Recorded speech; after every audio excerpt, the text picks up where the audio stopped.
Hello again YouTube, Enzo back with bringing you another video review, and today we're going to be taking a look at the Master Grade Gundam Astray Red Frame with the tactical arms. So, first of all, Happy New Year and Merry Christmas. I trust everybody had a great time. I certainly did. Very, very busy, hence I haven't been doing any reviews. Didn't really get any Transformers over Christmas, to be honest with you. But obviously we got a new baby, so we spoilt the kids instead. But I did manage to pick up the Gundam Astray Red Frame at a reasonable price. Ordered him off eBay from a gentleman in Taiwan. Waited 6 weeks, didn't arrive. Got my money back off eBay. Found a company right here in the UK that does sell these kits at a very reasonable price. Ordered it, got it basically the next day, ready for Christmas. So I was well made up. So thank you very much. And I've been looking forward to this review because I've been wanting to build this fella for quite a while, because I do like the swords. It's very unusual to have a Gundam with a solid sword rather than beam sabers, and the tactical arms as well. And apparently the posability on this guy is second to none. So definitely I want to get into this straight away. So there he is. He's built all together. He's got the tactical arms on him. He's got one of the swords. He comes with two, Cabela Straight and Tiger Pierce, I think it is, but I've only built one for the time being, just for review purposes. No panel lines, no stickers yet. I haven't had time to do them. I may not, but we'll get into that now.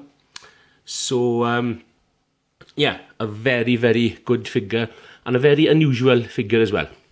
So at the moment, the tactical arms is attached to his back in what they call the V formation or Delta formation. I'm not 100% sure, and it just attaches onto the back there like that. So we'll just put the red frame over there for the time being, and you may notice straight away that I don't have it in the correct order for this Gundam. You're right there, because this is actually modelled after the blue frame. When you get the red frame, you also get parts to make the blue frame's tactical arms. So instead of having the bow attachment, you have the minigun attachment, and instead of the handle, which turns into like a blowtorch, you also get another handle as well. So that's what I've decided to attach onto it, and I think it looks even better. So I've decided to go with this. And just for sword mode, just in case you want to know what the tactical arms is supposed to be, just pull out these little panels like that, like so, fit them in like that, and they do slide back and forth, and then rotate them around, and they do come off because they're on ball joints. On pegs there, so they could quite easily pop off. Don't worry about that. Just get them in there like that. Same again for this one. Just get them round like that. Push everything together. They do tab in, nice and secure, and then put the handle up like that. Put that like that. Pull those down, and that's what the tactical arms is supposed to look like. One massive, massive sword, and that is gigantic. I have to say. That is pretty big. In fact, he's even bigger than the Gundam himself. So very, very cool. And I do prefer this. Looks a lot better because the handle looks more like a sword, which I like. The bow attachments would have been sticking out here somewhere. So you've got a nice sleek sword there now. It doesn't hide the Gatling gun a lot better, and I think looks very, very cool. But we'll come back to the tactical arms in a moment. We'll have a look at the red frame. Very, very good. I do like this figure a lot. Very unusual Gundam, not like all the others. A lot of people have said he looks a lot muscular, which I agree, and I just think he looks absolutely brilliant. In hand, he's great. Building it was so much satisfying. Compared to the Dragon Momoko Tallgeese 2 that I did, this is so much better. The plastic, the ABS, the poly caps, everything was so much better. Well, Tallgeese 2 is in the box somewhere. He's out of the way. I'm going to buy the I'm going to buy the official one and build it again. I was so disappointed with that one. So there we go. We'll have a quick look at his sword as well. So you also build these little pegs that on ball joints, so you can put those on there like that. But this is the main reason why I bought them, because you can buy gold pens to highlight these now, but you can still see, I don't know if it's reflecting off the light there, but you can see the sword, the silver in there, the chrome, and just comes out, and that just looks really really cool. I do like that. And that's the whole reason why I bought it in the first place, because I wanted nice big shiny swords. Very unusual, but it's brilliant. But the posability on this guy is absolutely fantastic, because if you look at him, there's no real backpack to him, nothing at all. You have this out there because he has to stick to the backpack for the tactical arms to attach to him. But apart from that, I mean, he's slim, he's sleek, he looks absolutely muscular, and he's not hindered in any way at all. You've got the usual head on a ball joint, so you can do the funky chicken. And yes, he does come apart if you play with him too much. So I need to go in there and put a little bit of glue to stick it together. The V-fin is just the standard V-fin, no, just bog standard, nothing special about that. So, you know, heads on a ball joint can move around like that, happy days. Shoulders are on a ball joint or a poly cap, whatever you want to call it. So full 360 in and out, and shoulder can go rotate up a little bit. Arms can go out, probably can go a little bit further, but I don't want to push it. And then you've got a good 90-degree bend there. He's almost touching his shoulder, which I think is cool as well. He can rotate just below the shoulder. He has the 3-finger trigger split, so his thumb moves, the 3 fingers move independently, and the trigger finger moves. Polycap or a small little ball joint for the waist there that allows to bend forwards and backwards. There is one further up as well, but you can't really get much out of it. You can go from side to side. That's pretty much all you're going to get for him. Legs, totally unhindered. Straightforward, kick, no trouble at all. And this is the part I love. I love the knee mechanism. Just bends like that. Bend it all the way down. Armour splits. That just looks absolutely fantastic. I love that. I love that position. Love the all the armour moves. You see everything moving. This. Fantastic. Thigh swivel can be a little bit upper bicep swivel upper thigh swivel, sorry. Let me get my words right. Can be hindered due to the armour. Not too bad. But you can do almost the full splits. Almost, just a little bit of skirt armour in the way there.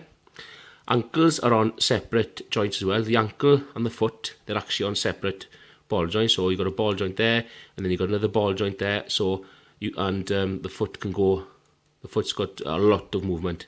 So if, you know, I'm rubbish at posing, but I'll try and get him into a few good ones. But if you can let your imagination run wild, you can get this figure into some really, really cool poses. And, you know, and the good thing is that he will stay in those poses. He will stay. Fantastic. And the one thing I like about these Gundams is you've got the little tab inside the hand there, and you have obviously a tab on the sword, and you've got 2 different tabs on the hilt there, so you can actually hold everything and hold them well. So I'll just get the sword out now, and I'll see. It's always better saying it, but when it comes to doing it on camera, then obviously that's when things go a little bit astray. See, a little bit of a joke there? Okay, never mind. So you can grasp it like that. And he's got, I forgot to mention as well that obviously the wrists are on ball joints as well, so they can move around, and you've got that bit of articulation as well.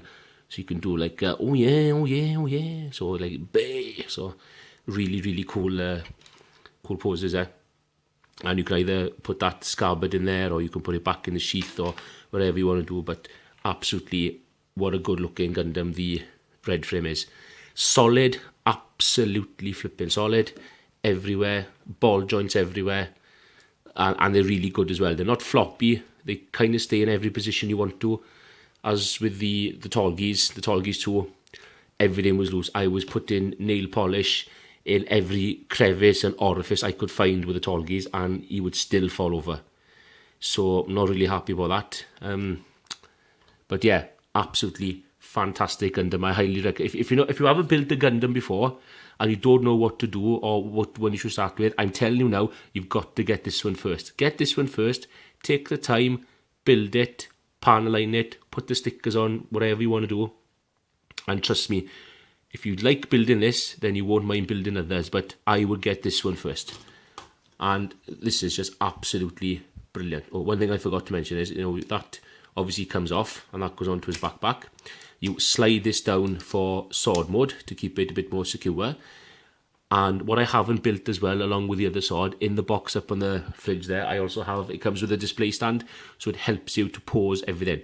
So you only got the one, and generally that stand is used for displaying this, or to help pose the figure, then put it like that. And just brilliant, just brilliant. I'll quickly show off the Gatling gun gimmick now as well. So basically you just pull the parts like that, pull these thrusters up, grab the sword, pull them down, pull them out to the side like that, pull these back down again, straighten out the handle.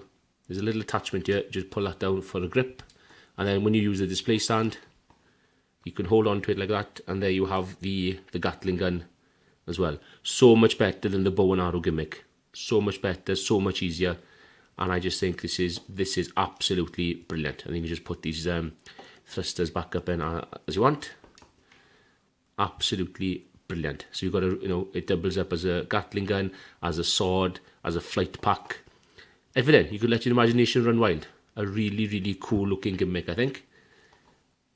Very, very cool. And he's just looking brilliant. Every pose I put him in, he feels solid. He doesn't feel floppy. Everything is in the right place. Everything moves. Everything gets out of the way. Absolutely brilliant. I'll give a quick zoom of the head sculpt now. It's just I haven't bothered putting any stickers in. I've decided to leave the clear parts clear, or the green parts clear. Hopefully it'll catch the light a bit better and we get some good light pipe in there. Absolutely fantastic. Only little problem I do have is opening the cockpit, because it comes up unusual. This is the cockpit part here. So you've got to get your fingers in there, and then you've got to raise it up, and it catches on his belly button, whatever. It's difficult to get out, but once you do get it, you pull it out like that, and you can see the little pilot in there, which is good, because obviously with Tallgeese 2 I didn't get a pilot, and he's in there like that, just chilling out, and then just put that back in there. So obviously it's better going in than going out, but absolutely fantastic figure. I highly recommend, if you're going to build a Gundam, you've got to get the Gundam Astray Red Frame.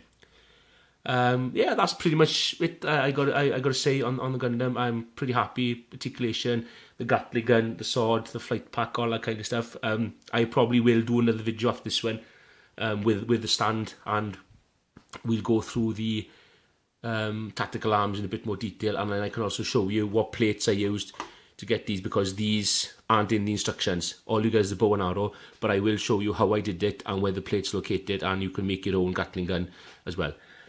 If you don't want to wait for me to do it, go to Robert184 with 2 R's and 2 B's in the word Robert. He does brilliant Gundam reviews, and look for the Gundam Astray Red Frame Tactical Arms. I think it's number part 7 or 8, and then he will show you how to do this as well. Okay, so there we are. So thank you very much. More Transformers reviews will be coming shortly. I'm just waiting for 1 or 2 to come through, and I'm just going to carry on with just bits and bobs. So there you are. Have a great start to your new year, ladies and gentlemen. Diolch yn fawr, and I will see you all next time. Thank you. Ta-ra.